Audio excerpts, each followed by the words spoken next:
Hello everyone. Warframe. I've gone over this topic many times. It's a game about space ninjas who go around battling evil militaries with void powers.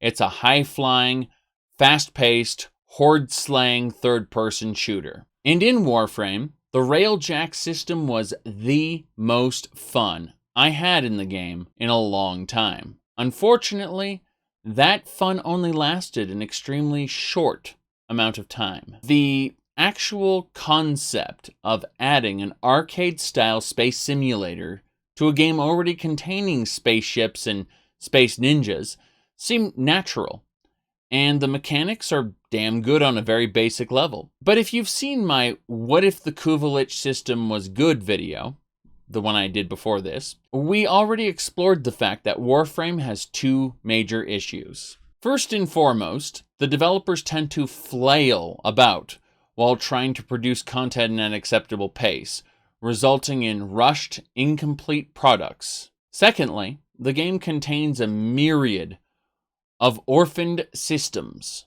that is, game modes that do not meaningfully connect. Orphaned systems, like the open-world zones of the Plains of Eidolon and Orb Valis, result in a suboptimal experience for everyone. In order to meaningfully progress in these systems, you have to hyper-focus on one type of content to the exclusion of others, when in theory, we want players doing a variety of content types to cross-pollinate, enriching the whole of the game's content. That doesn't happen in an orphan system. So for those who are unaware of what the Railjack system is, it is the introduction of space combat to Warframe. You see, the game Warframe has its origins in you invading enemy spaceships and sabotaging them, exterminating their crews. At the inception of Warframe, you played a space ninja who boarded an enemy ship in a short cutscene. Then action occurred on the enemy spaceship. Your extraction from the enemy spaceship was the end of the level and back to the main menu. Now, the Orbiter was introduced as a sort of lobby or waiting room for players to interact with the game's crafting and customization systems in a more immersive way than just in a menu. But once you select your mission from the navigation menu, a load screen begins, and you are deposited into the mission via a cutscene.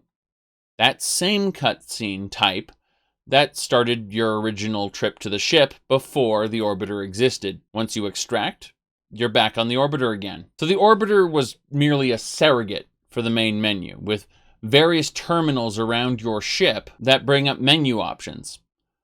Oddly enough, there's nothing stopping you from hitting escape while on the Orbiter and using the main menu there. Say you click on the loadout option, it will instantly teleport you over to the arsenal to check out your loadout. Likewise, if you select navigation, well, the mission select screen will open, and your character will be at the navigation terminal. So, for the more advanced player, the Orbiter doesn't really do anything other than give you a fancy player home. Now, you as a player have to progress pretty far in order to own a Railjack ship.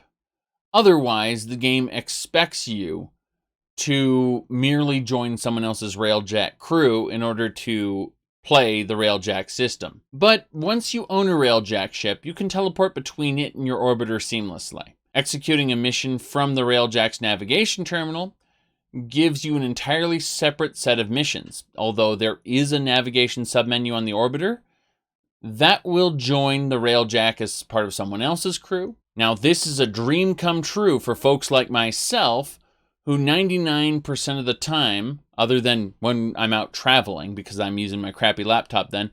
However, most of the time, I have a gigabit internet connection, and I have a good computer. And I just want to avoid any nastiness with bad hosts, because I can be a great host. Either way, once you commit to a mission, you will notice that unlike normal missions, there is no loading screen, because your ship has the illusion of remaining persistent while the level loads outside of the ship. This loading is signified by some warp speed waves as your ship flies through, and the effect is something I truly enjoy. Once you properly enter the mission, the ship's windows actually process a real-time skybox projection of the level surrounding your ship object in space. So when enemies shoot your ship out in space, the inside of the level that your ship represents will shake. There'll be explosions. There may be hull damage that'll need to be repaired by crew. Enemy ram sleds may board your ship, and if the boarding party isn't neutralized, they may begin sabotaging your ship from the inside out. In short, you really get the feeling that your ship is actually there, flying around in space. The ship possesses a main gun on the pilot seat, as well as 2 side cannons that get infinitely better once you rank your gunnery up to level 2. Although we really won't be talking about skill levels too much.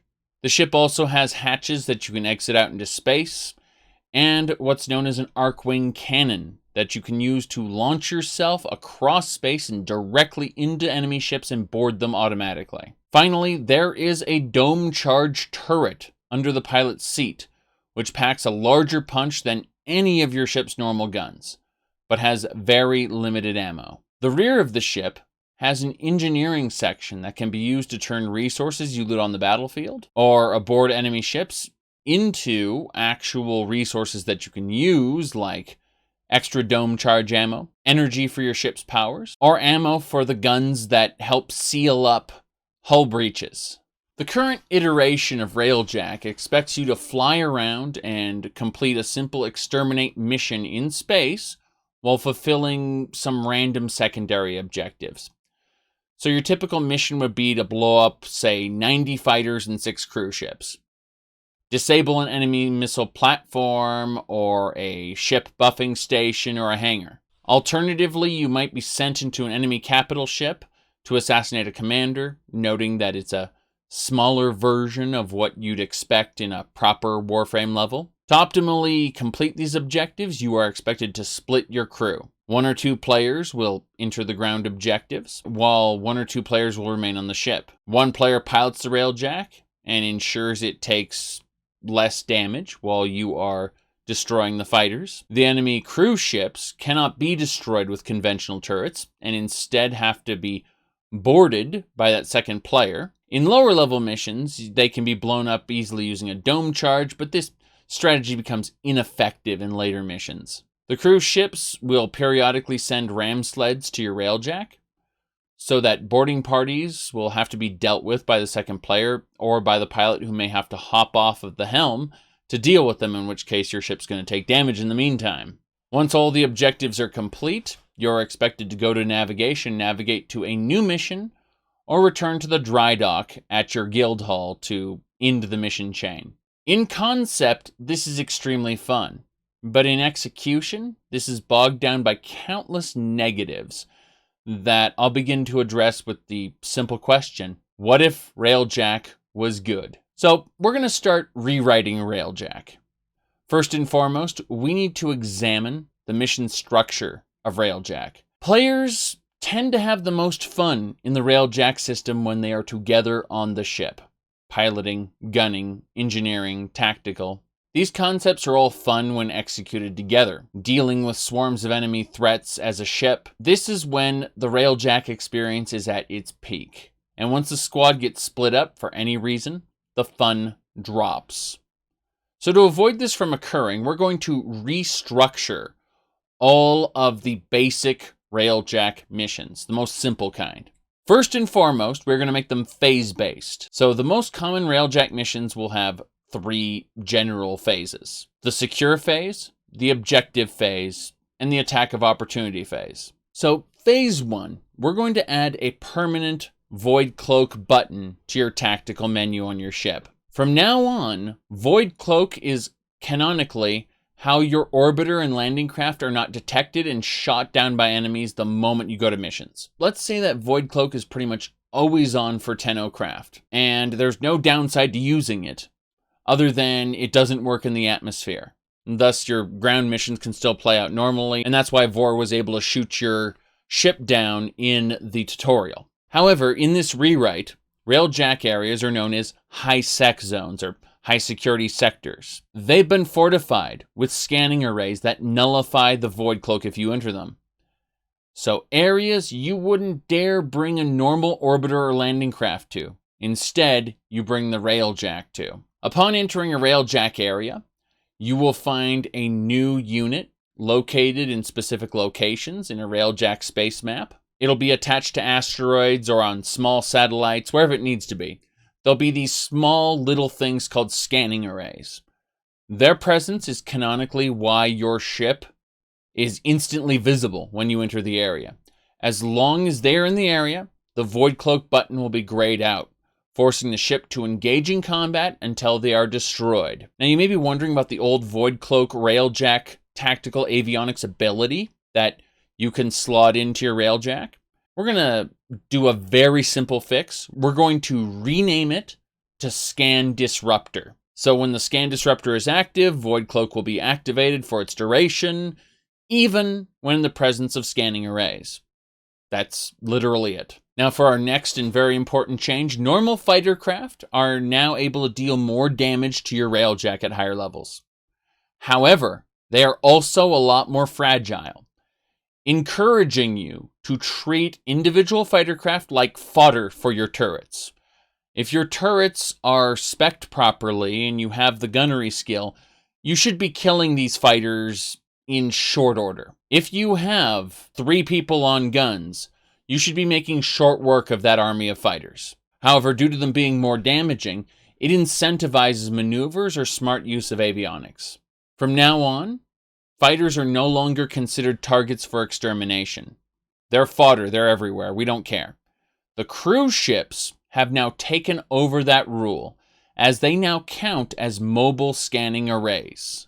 However, we have completely overhauled what cruise ships are, and we'll get into that later. Just heads up, cruise ships are mandatory kills in order for progression. Either way, once all scanning arrays, and by extension cruise ships, are destroyed, or disabled, or taken over, players will be able to cloak the Railjack, at which point they will have no time limit, but the Railjack will become stationary or just very slow. Once players are cloaked, they will no longer attack the Railjack, and the secure phase will be over. Much like open world bounties, players will be rewarded per phase. So the conclusion of the secure phase, players will get a relic or something equally valuable. That's when the objective phase starts. So the security on the pulse turbine or missile array or ship killer platform, whatever, it will deactivate and you will have easy access, as in you'll be able to enter normally the way missions work now in the unrevised version, as it were. The first thing you'll notice when you enter the objective location is that these objectives inside are now the size of a non-Railjack Warframe level. When Digital Extremes talked about connecting regular Warframe and the Railjack and everything, like merging it all together, that's how we're going to do it. The normal levels are like phase 2 to this system, and there'll be ups and downs to that being a thing. So due to Void Cloak being active all the time, the objective phase is literally a normal Warframe mission, with higher level, more difficult enemies inside of the Railjack mission. Now let's say getting the secure phase is too slow for elite, advanced, or just cocky players. We will allow them to do the objective phase during the secure phase, provided they hijack a cruise ship and drive it right up to the door of the objective. If they do that, it will unlock for them. But if they choose to do that, then there'll be tons of security systems active inside the objective level, and the squad will be split. So this is a way for advanced players to complete it faster by splitting the squad, but it is not at all required. And lower skill, more casual players can finish the security phase first and then approach the objective level with a full squad. This is important because Warframe, for most folks, is the most fun when the squad is not split. Teaming up with your squad mates is, for the most part, the lifeblood of the game. However, we need to respect both the solo and the elite players. This optional phase system is how we do that. Solo players will be able to secure the region first, and then move into the objective without the fear of the Railjack being boarded or taking damage while they're gone. And elite players will split the squad and complete the objective while securing the area. And normal players may do either or something in between. Maybe 2/3 of the secure phase, and then they're going to get an early start on the objective phase. It's all up to the player. Player choice. Once the squad enters the objective, it'll play out like a normal non-Railjack Warframe level, just a little bit higher up, with a rescue, capture, sabotage, mobile defense, etc., as well as a few objectives unique to Railjack. The level should contain supply caches, as you would in a sabotage, as well as one optional tertiary objective. The tertiary objective would be a single disruption conduit, or a spy data vault, just one, or a really buff enemy logistics officer to assassinate on the side. It would be random which one was in the area when you entered it. You would have no idea going to the level what the tertiary objective is, and if you didn't want to do it, just pass up that reward. The idea is to let players bulk up on extra rewards when they want to engage with the caches and tertiary objectives, but let them plow through the content back to back if they don't want to.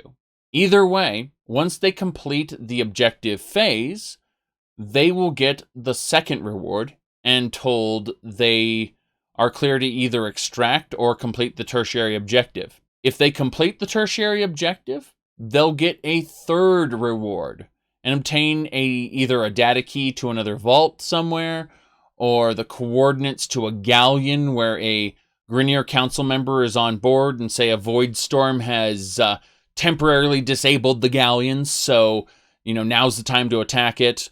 Or a communication with the location of a prototype ship to steal, or a communication about a Tenno supporter who's being held captive. Each is a possibility that ties in with another Railjack mission.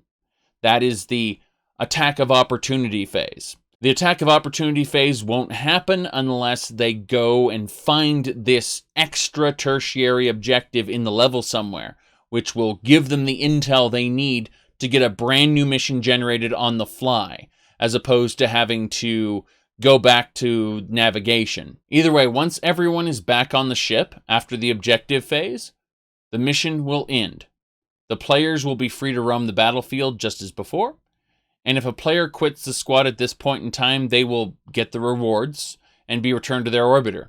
However, when the squad leader goes to navigation at this point, there will be two buttons. There'll be a warp out button, and provided they did the tertiary objective, the attack of opportunity option will be there as well. And because there was a briefing while they were leaving the ship, they will know exactly what the objective will be in this next level based on the dialogue when they completed the tertiary objective. The idea behind this is each mission can chain into another tertiary objective so that the crew can keep playing together and complete many tertiary objectives, knowing that their rewards save every mission that they complete. But anytime they could call it quits and warp out. But at any point in time, if they don't like the next objective, they can just call it quits and warp out instead. This would be especially useful if they wanted to farm one specific node over and over, and they didn't want to generate a chain of objectives. Either way, if the squad leader uses the warp out option, it will take the Railjack to a free flight map with a skybox of whatever Proxima they're in. In the free flight map, players will have the freedom to change their arsenal, access mods, arcanes, operator, foundry, market, and codex. They could even change the mission status from open to friends only, so on. Basically treat the free flight interlude like being on the orbiter, except everyone's on it together, on the Railjack with full access to their utilities without breaking the group. From here, the group leader should be able to either start another Railjack mission, go back to the dry dock, or, get this, a regular mission, an on-the-ground mission. Assuming they decided to start a regular mission, everyone would be returned to the Railjack upon mission completion. There is no excuse for the Railjack not being the glue that will bring squads together and hold them there for multiple missions until they decide to quit out. Anyway, what I just went over would be normal Railjack missions.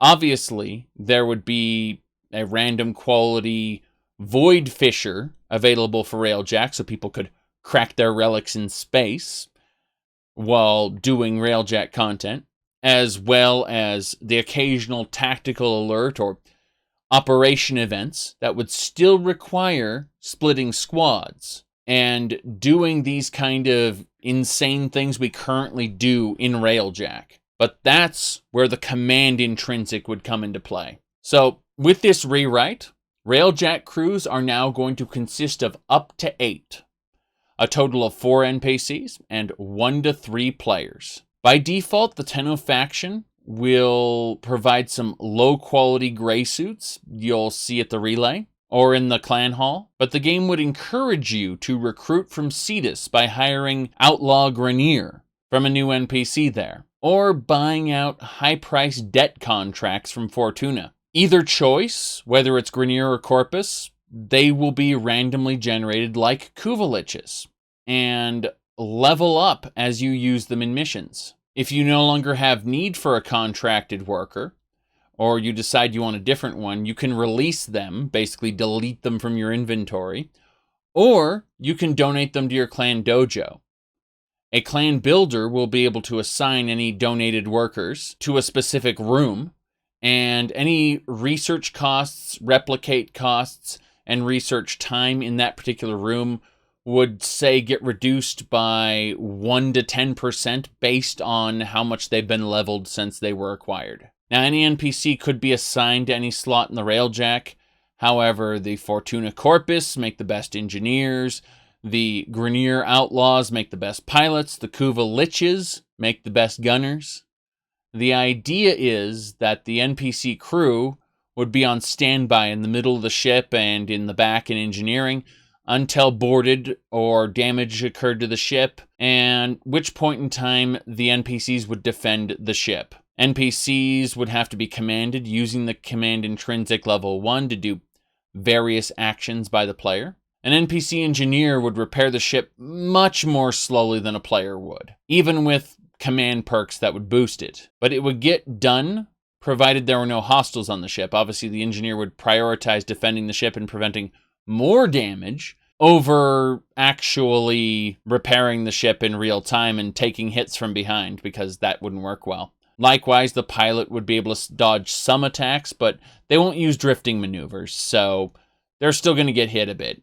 Only the players can use drifting maneuvers. The gunners wouldn't use munitions at all and would not have a perfect hit rate. But considering we nerfed the average fighter's health, it's pretty sure to say that they would get the job done eventually, especially if a player was in the pilot seat. The important thing is that during extreme missions, like tactical alerts or operations, the NPC crew could fill in for a squad while the squad goes and does away objectives. For example, on extreme missions, there may be no secure phase at all. Rather, there will be an endless spawn of cruise ships. Therefore, the cloak is never possible. The objective phase would go on forever until the main objective is complete. These wouldn't be your normal missions, but rather rare challenge missions that are supposed to stress you out. And the NPC crew is there to assist you in those mission types, provided you own the ship and have a good command intrinsic. And the idea is the NPC crew is to act as a crutch while you have people off of the ship doing something else, while you're splitting your attention. It means that there's someone there to do the job if necessary. It's not going to be nearly as good a job, obviously, but it shouldn't be, because the player should feel valuable. However, in addition to basically the nightmare missions of Railjack, we'd also have NPC crew doing a passable job in solo-style missions. Now, the NPC crew would never join you off the ship for the objective phase. You would be truly solo after you cloaked your ship in a regular Railjack mission, if you were solo. But speaking of regular Railjack missions, remember when I said that Grenier cruise ships would be getting a complete overhaul? So all cruise ships need to be far more susceptible to locational damage. Their front and side turrets, as well as their engines on the rear, should be able to be shot until broken. And unlike now where the engines just magically fix themselves, any damage that you do to ship components should stay broken until repaired externally. We'll discuss external repairs later, but suffice it to say that with skilled aim, a Railjack crew should be able to focus fire and disable cruise ships with locational damage. Obviously, the NPC crew wouldn't aim for cruise ships at all. They wouldn't be able to take advantage of locational damage unless they accidentally hit something. That would be a player thing. The NPC gunners would focus on killing the fodder, the flyers, the fighters, basically. Now that cruise ships have a susceptibility to being crippled, actually destroying the cruise ship from the outside would still require a dome charge. That said, we're reworking how dome charges work. While your Railjack can still only hold 5 dome charges, crafting them, first and foremost, should be cheaper. Secondly, if the Railjack is at 0 dome charges, it should recharge to 1 on its own over 3 minutes. It would not regenerate more than 1. However, every 3 minutes you should be able to fire a dome charge, provided you had no resources to invest. If you wanted to fire more than 1 every 3 minutes, you'd need to invest materials. As a result, however, every time you return to the dry dock, you should automatically have at least 1 dome charge. Now, as far as the cruise ships themselves, the higher level ones should absolutely be more susceptible to dome charges than they are currently. They should never be able to tank more than 2 shots, even at the highest levels they can spawn at. In theory, 1 dome charge should always take out a cruise ship, provided you don't miss. But since you'll be pitted against multiple cruise ships, this makes sense. The idea is, if the players don't want to leave the Railjack, they shouldn't be forced to if they want to reliably take on cruise ships. They just need the coordination of a pilot who is aiming at the ship, so that the person on the main cannon can fire the dome charges, and someone in engineering to make more dome charges. Remember that we're reducing the resource cost to make these things. It's just that we are requiring that people work together in order to make this system work efficiently. As for those high-level cruise ships with their indestructible shields where you have to shoot the shield generators on the cruise ships, those should be removed from the game. Having shields around your ship should really be a corpus thing. As for shields, though, I do think that the power core of the cruise ship should still have that invincible shield protecting it. Although we should flip the terminal around to the other side of the power core, not facing where you come in, so you actually have to go through the bulk of the cruise ship in order to get to the terminal to deactivate the shield. That way, you'll probably run into the maximum amount of enemies possible, because we want it more like Warframe, where you're fighting people, not just ignoring people and grabbing a terminal, shooting the core, and leaving. You should actually have to face 1 or 2 people before you actually get to the core terminal. Now, the inside of cruise ships should be redesigned to have 4 visible ram sled ports on the cruise ship, probably closer to the back docking bay. And every time they shoot a ram sled out, it will lock off one of those sections until there are no ram sleds left, in which case all 4 ports will be locked off. But the idea is a cruise ship should only physically have 4 ram sleds to use, and once they're gone, they're gone. However, if you manage to capture a cruise ship with a ram sled still on it, you should be able to use that ram sled in the same way you can use the Arcwing cannon on the Railjack in order to invade enemy ships. By the way, I would really consider renaming ram sleds to hull breakers or boarding pods, something like that. Ram sled sounds like a corpus thing. Sleds are sleek, made for gliding, like how the Scrambus move. Not poundy and exploding like the Grenier. Anyway, back to the cruise ships. Inside every cruise ship, underneath the power core at the bottom level, should be a module. That is the module for the cruise ship scanning array. If the ship's side scanning array is disabled, that ship should be considered eliminated for the purposes of the mission, and the player should still be able to pilot it and clear that phase of the mission. There are reasons we want players to be able to hold on to a cruise ship through to the mission's end. Finally, another important change would be cruise ships would no longer get healing bubbles that they would shoot out like they currently do. This, first and foremost, appears to be a cloud of nanomachines that repairs ships. That seems like a corpus-themed ability and doesn't fit the Grenier at all. Secondly, it's not fun to fight. So even if it was given to the corpus, which we will be giving it to the corpus, it would still need rebalancing because it's not fun. So you may ask at this point, if cruise ships can't fix up the fighters with each other, what's going to fill that gap?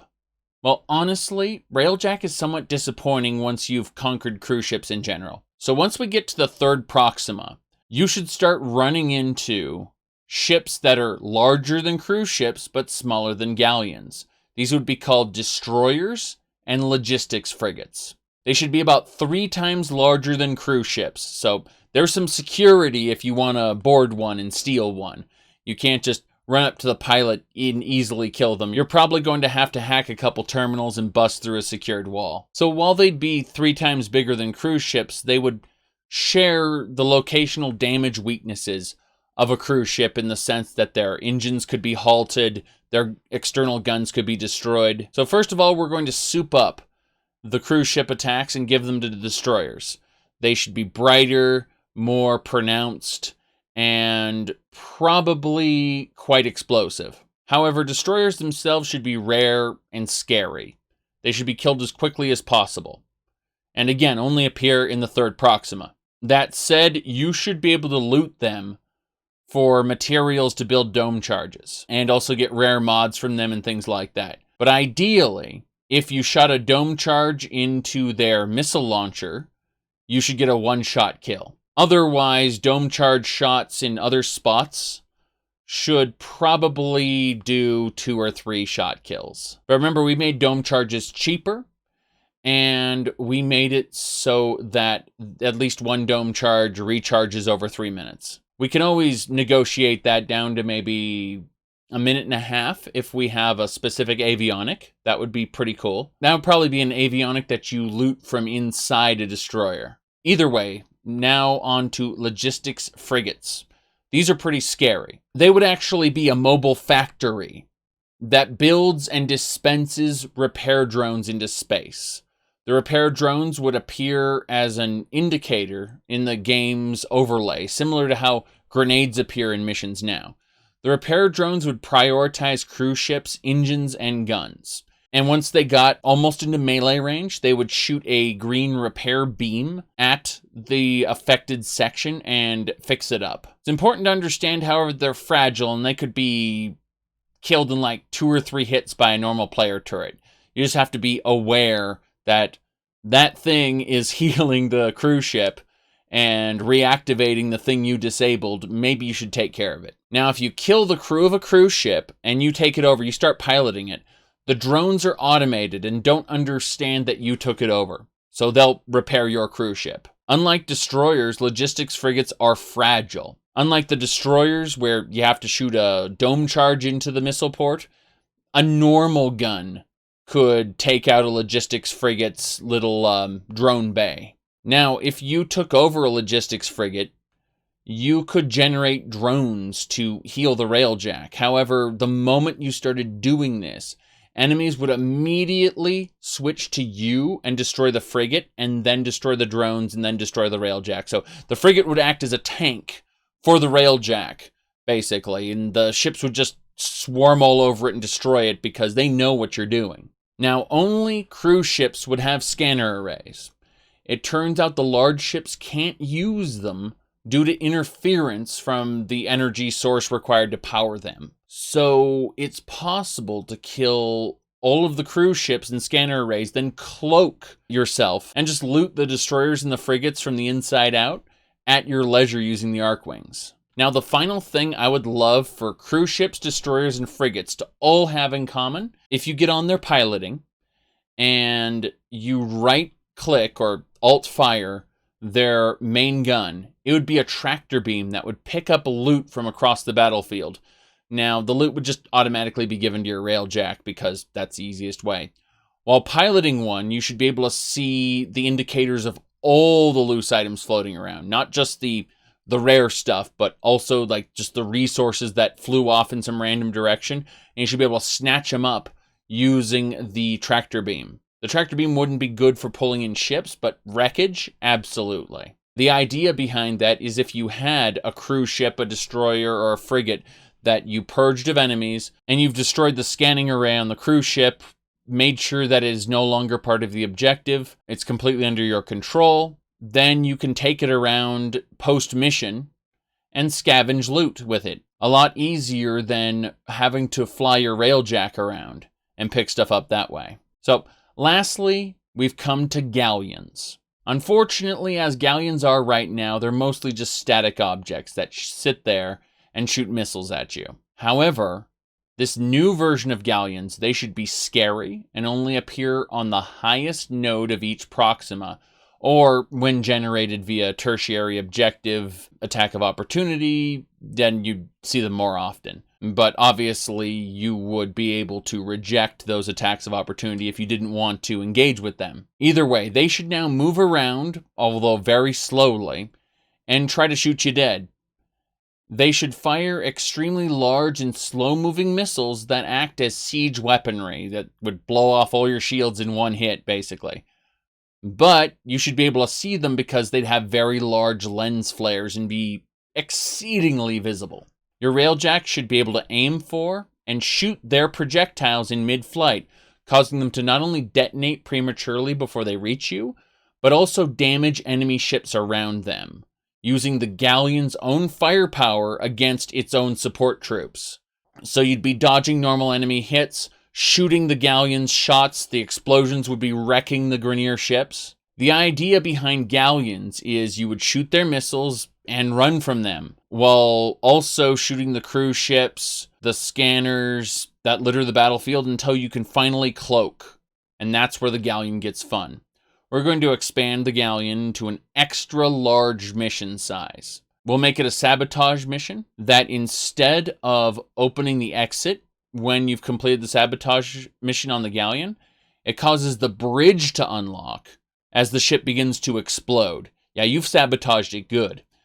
So you have a limited time to kill the commander for an extra bonus reward before the ship explodes. If the ship explodes, the commander will escape out the bridge escape pod. And assuming you kill the commander in time, you can use the bridge escape pod's hatch to get out yourself. But the ship should be eminently lootable before you complete the objective, including supply caches. The only part of the level that would unlock when you finish the sabotage would be the door to the bridge.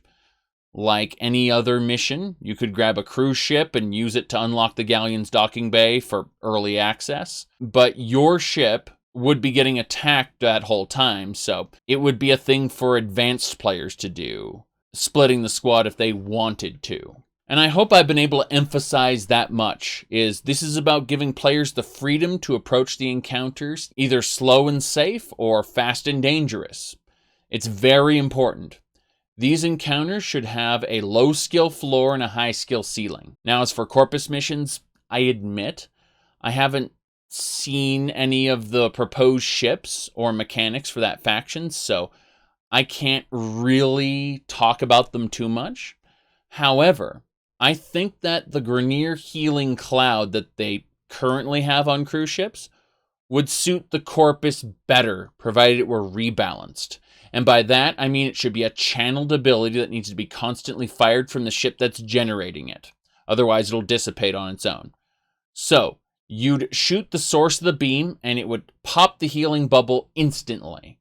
Otherwise, you'd have to shoot the bubble until it explodes like the current incarnation of it. But once you know where to shoot, one little turret blast and the bubble would explode. Now, I don't have much else to offer about Corpus Railjack because, again, I have no idea how it's going to take shape, but it should operate under the same rules of giving players the choice of how they want to approach each mission. Finally, we need to look at the Railjack ship itself, the one you are flying.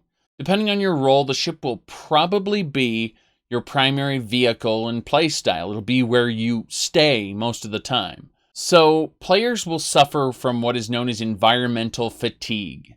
More specifically to the Warframe community, it's known as Tileset Burnout. This was most evident when players were required to run the Void tileset in order to get prime parts. Constantly being exposed to the same environment over and over will wear on the player. That's why I suggest the following. Take advantage of the fact that there are multiple Railjack skins that Digital Extremes are currently selling to players for premium currency, that is platinum. Make more of them. At least 3. Make each one actually change the interior of the ship. They should look as follows. Stock, the way it is now, Tenno Advanced, Grineer, and Corpus designs. The interior should have the same layout for the most part. However, the look should change to match the ship type. While all three variants could be purchased with Platinum or crafted, crafting an alternate Railjack style would require the blueprint itself be researched in the clan dojo using Railjack resources, and then constructed by the player using parts looted from enemy capital ship loot containers.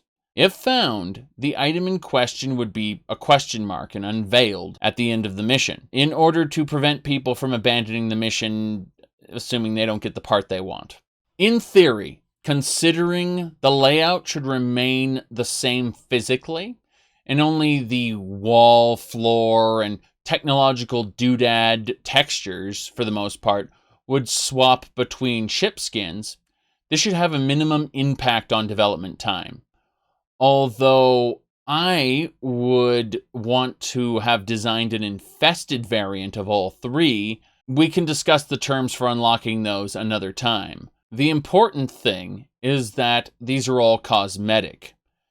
Therefore, they can be sold with Platinum as well. But they also serve a real purpose in preventing players who jump from Railjack crew to Railjack crew from suffering that same environmental burnout, as they'll be going from tileset to tileset depending on the Railjack they are matched to. Additionally, I'd create an Arcane Tenno variant on the Railjack interior being sold as a part of the Prime Access pack. Yeah, I'm always thinking, how could I profit from this, right? Speaking of profit, there are small sections of the Railjack that currently have crates and other useless items in them. These should be removed in favor of display racks, where the players can place maybe 500 total points of placeable objects that would normally go on the Orbiter or Dojo. The idea behind this is to allow each Railjack owner to customize them and show off their trophies, as people would see them when they came for their missions. Obviously, some things like cleaning robots or Warframe statues wouldn't be allowed, as they'd be high capacity and cause performance issues, but allowing each player to more readily customize their Railjack would go a long way in making each ship feel unique.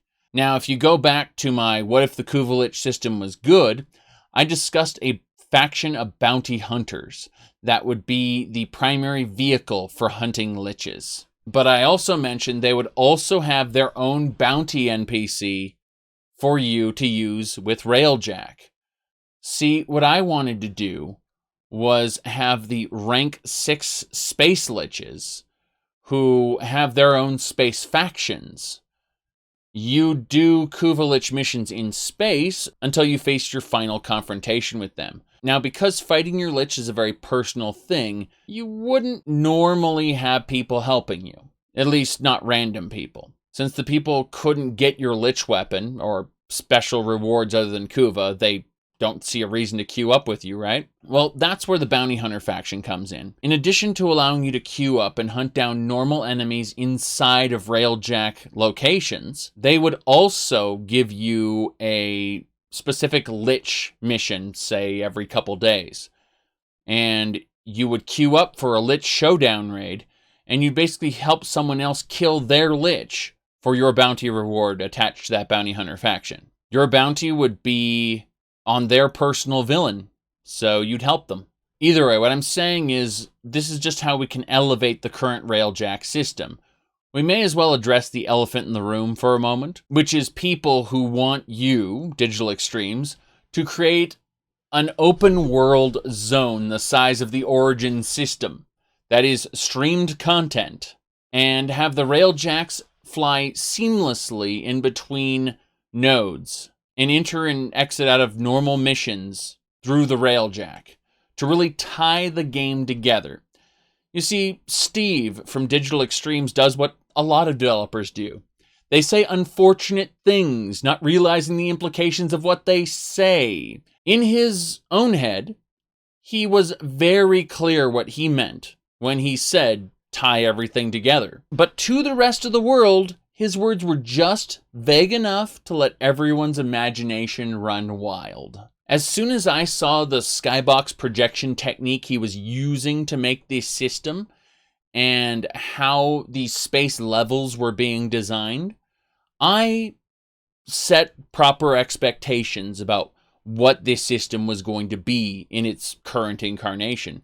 But you have to understand that in the eyes of the members of the greater community, Steve promised Star Citizen, No Man's Sky, Elite Dangerous.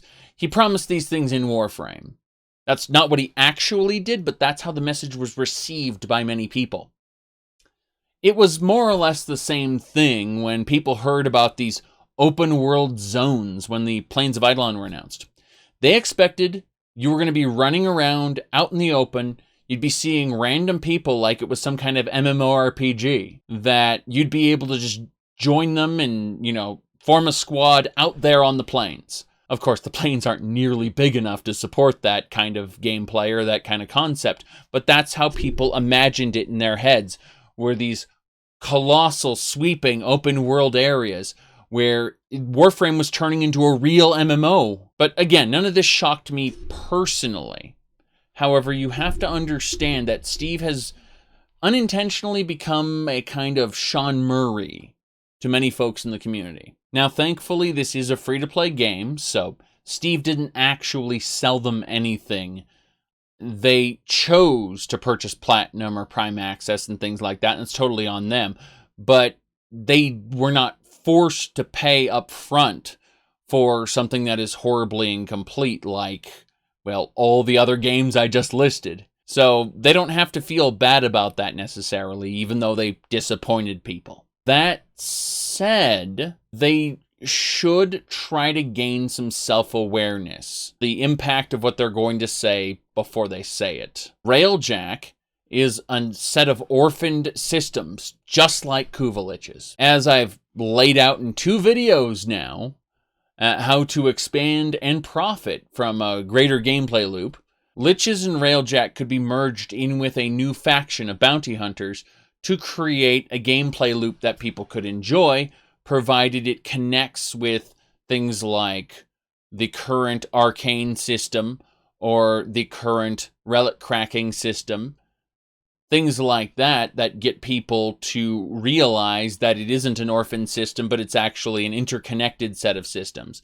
Unfortunately, that's not how it is right now. But no matter how much of this you do, it's never going to be enough if you keep setting people up with these ballooning expectations. Currently, the expectations are that you should be able to fly your ship from Lua to Earth, and then land on a mission node on Earth, start a mission, finish the mission, go back into space as your squad. Now, I don't think that's going to happen anytime soon or at all. I don't think you're going to get real-time flight and see other Railjacks out there, but that's what people want. I don't think it's unreasonable to ask for all of the Orbiter's main functions in the shared social space of the Railjack. But the reason I'm mentioning this is because, again, we've been talking about how Railjack was supposed to tie everything together, and it clearly doesn't. I suppose I'm going to have to postpone my What If the Star Map Was Good, and instead do a What If Squad Link Was Good in order to properly convey how that should go, because during the last dev stream, it's very clear that they are struggling with the current uplink system. And it really does need a lot of polish, a lot of refining. And I have a lot of ideas for it. So I guess that's coming next. That aside, we need to look at this concept of tying everything together that was mentioned. The current primary parts of Warframe, the game, are considered by players who are semi-veterans. What they believe is Warframe are, first of all, fissures to crack open relics for prime parts. You'll find that just giving players relics isn't necessarily enough. It's a good step, but it's not enough. So if we had fissures in space where players could go and crack their relics open whilst also earning relics in space, it would certainly go a long way toward making the world feel more connected. Additionally, Rivens and Kuva are another part of the core game as far as veterans consider. So, the easy way to do that is link the Lich system with Railjack. And that way, you could be opening up a Requiem relic in space around the Kuva Fortress, and then actually landing on the Kuva Fortress to do a Kuva Fisher mission, and then going back into space again on your Railjack. Finally, the third thing the community looks at are rare mods and legendary arcanes. The Eidolons and the Prophet Taker and everything, those feel so incredibly detached from what is currently being done in the game that the open world zones are really going to need to be looked at as orphaned systems. And as I mentioned before in my What If the Kuva Lich system was good, I talked about immersive tutorials and tutorializing things in a very simple way. Eidolons should be a part of that. And that's where the quills can come in, and we'll probably do a video on the quills at some point just because we're insane at this point. Those things, Fishers, Rivens and Kuva, and rare mods and legendary arcanes, those are considered to be the prime aspects of the game, and then everything kind of orbits them. If you want to create new systems, like I mentioned in the Kuva Lich video, a Void Shard, for instance, and how that would tie in with that particular new faction of bounty hunters, you have to make it relevant to everything else. You have to tie everything together. Digital Extremes has paid lip service to tying everything together, but so far there is no evidence of tying everything together at all. Maybe they meant Squad Link, but that still isn't good enough. And we'll get into that another time. Just know that I really enjoy Railjack as a concept. It just needs a lot of fixing. I hope I've listed here a good number of things they could do to make it better. Either way, thank you all for watching. Anyone who's new to Warframe or has questions about how to play, is considering playing, should check out the video in my pinned comment, which is a semi-complete guide on the game, which goes from how to best create your account all the way up to basically the indie game that people refuse to acknowledge exists. Next time we talk about Warframe, we'll probably be talking about Squad Link and how that should have been done. Until then, I will see y'all next time. This works.